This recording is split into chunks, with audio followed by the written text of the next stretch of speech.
बकरीद के अवसर पर 17 ईदगाह 80 मस्जिदों में कराई गई नमाज अदा। कड़ी सुरक्षा व्यवस्था के साथ मुस्लिमों ने नमाज अदा कर मांगी अमन चैन की दुआ। पूरे देश की भांति जनपद मैनपुरी में भी बकरीद का त्यौहार कड़ी सुरक्षा के बीच बड़े ही हर्षोल्लास से मनाया गया। नमाज अदा करने के बाद भारी संख्या में मौजूद हिंदू मुस्लिमों ने एक दूसरे को ईद की मुबारकबाद दी। इस अवसर पर जनपदों के 17 ईदगाह और 80 मस्जिदों में हजारों की तादाद में एकत्रित होकर नमाज अदा कराई गई।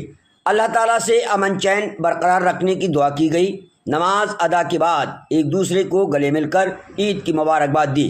इस अवसर पर शासन प्रशासन की तरफ से सुरक्षा व्यवस्था के कड़े इंतजाम किए गए। कड़ी सुरक्षा की बात करें तो पूरे जनपद में 500 पुलिसकर्मियों की तैनाती की गई।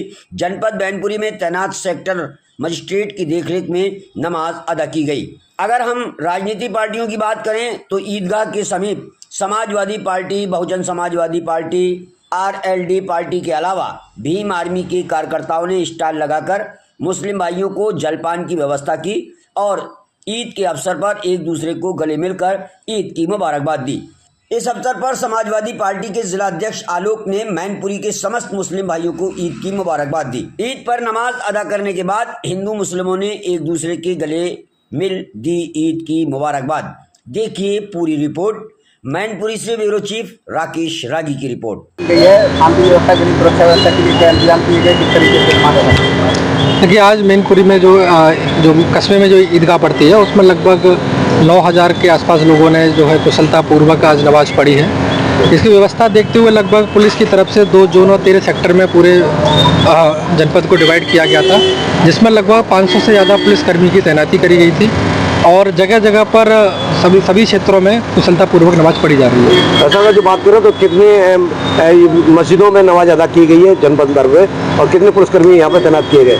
देखिए, लगभग 17 ईदगाह हैं और लगभग 80 मस्जिद हैं जहाँ पर कुशलतापूर्वक नमाज पढ़ी गई और लगभग 500 से ज़्यादा पुलिसकर्मी की तैनाती हुई है। इसी के साथ साथ प्रशासन से कई मजिस्ट्रेट की भी नियुक्ति करी गई है। सर, मुस्लिम भाइयों के लिए क्या कहेंगे आज ईद के अवसर पर? मैं सभी लोगों को बधाई देता हूँ। आज बकरीद के अवसर पर आज ईद नमाज अदा कराई गई है, तो कितनी जगहों पर नमाज अदा कराई गई है और क्या व्यवस्था के इंतजाम? अगर सिटी सर्किल की बात करें तो सिटी सर्किल में जो इलाओ, दन्नाहार और कोतवाली क्षेत्र है, सबसे अधिक कोतवाली में यहाँ पे भीड़ हुई है। हम आप यहाँ पे जो खड़े हुए ईदगाह का चित्र है, ईदगाह में लगभग 8 से 9 हज़ार लोग यहाँ पे आज बकरीद की जो नमाज होती है अदा कर रहे हैं। यहाँ पे आप देख रहे हैं कि पुलिस फोर्स है, ट्रैफिक पुलिस है और उच्च अधिकारी हैं, बराबर निगरानी रख रहे हैं। सादी ड्रेस में हमारी एलआई की टीम लगी हुई है यहाँ पे। यहाँ पे हर चौराहे पे भी कंट्रोल बनाया गया है कि वहाँ पे भी कोई भी ट्रैफिक की व्यवस्था ख़राब न होने पाए। इसके बाद जो ईदगाह में जो लोग नहीं बैठ पाए हैं ईद के लिए, मंदिर नमाज के लिए, वो अभी जो मस्जिदें हैं, लगभग 7 बड़ी मस्जिदें हैं यहाँ पे, उसमें जाके नमाज अदा करेंगे। वहाँ भी हमारी पुलिस फोर्स लगी हुई है। सीसीटीवी कैमरे जो लगे हुए हैं उससे बराबर निगरानी रखी जा रही है, जिससे सकुशल जो नमाज है अदा की जा सके। सर, ईद अदा कराई गई है और आप यहाँ पर स्टॉल लगाकर सभी को मुबारकबाद दे रहे हैं, क्या कहना चाहेंगे सर मुस्लिम भाइयों के लिए और क्या अपेक्षा करेंगे? आज बकरीद के इस मौके पर पूरे देश में हमारे मुस्लिम भाई ईद अदा करते हैं और उसके बाद सारे जातों धर्म के लोग गले मिलकर उनको शुभकामनाएं देते हैं। देश में अमन चैन रहे और एक दूसरे से गले मिलकर उनके पावन पर्व पर शरीक होते हैं और ईश्वर और अल्लाह से दुआ करते हैं कि प्रतिवर्ष की तरह इस वर्ष भी हर्षोल्लास बना रहे और देश में अमन चैन बना रहे। समाजवादी पार्टी की तरफ से मुस्लिम भाइयों के लिए क्या कहेंगे?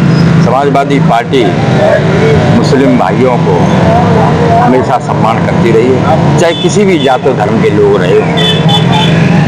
समाजवादी पार्टी ने हर व्यक्ति का सम्मान किया है। आज उसी कड़ी में समाजवादी पार्टी प्रतिवर्ष हम लोग यहाँ इकट्ठे होकर ईद की मुबारकबाद देते हैं और दुआ करते हैं वो खुश रहें। बर्बाद हो तो हमने वालों के बच्चे बेटा तो हमने कूद लियो, बातचीत मेरे ये वीडियो बनाया थे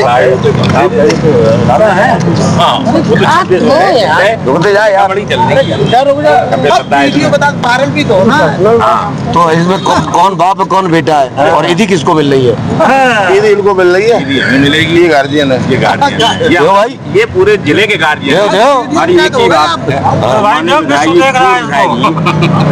अभी इन पे नहीं है ये उधार देंगे ये पूरे यदि जिले के देखो गार्जियन है पति मामला पागल फंस गए बेटे ये पूरे जिले के गार्जियन है का पर्व है बकरीद का पर्व क्या अहमियत रखता है और क्यों मनाई जाती है क्या बकरीद का पर्व जो है वो हज़रत इब्राहीम अलैहिस्सलाम की सुन्नत है और आज के दिन अल्लाह तबारक तआला ने का जो हुक्म था कुर्बानी का वो हम लोग अदा करते हैं और ये कुर्बानी जो है बहुत ही महत्वपूर्ण है। आज की ईद जो है ये तो इसमें जो है सेक्रीफाइस हमारे रसूल हज़रत इब्राहीम अलैहिस्सलाम ने अपने जब अल्लाह का हुक्म हुआ कुर्बानी देने के लिए कि अपनी सबसे प्यारी चीज़ तो आपने अपने बेटे को कुर्बान करने के लिए तैयार किया और वो बेटा जो नबी थे वो भी कुर्बान होने के लिए तैयार थे।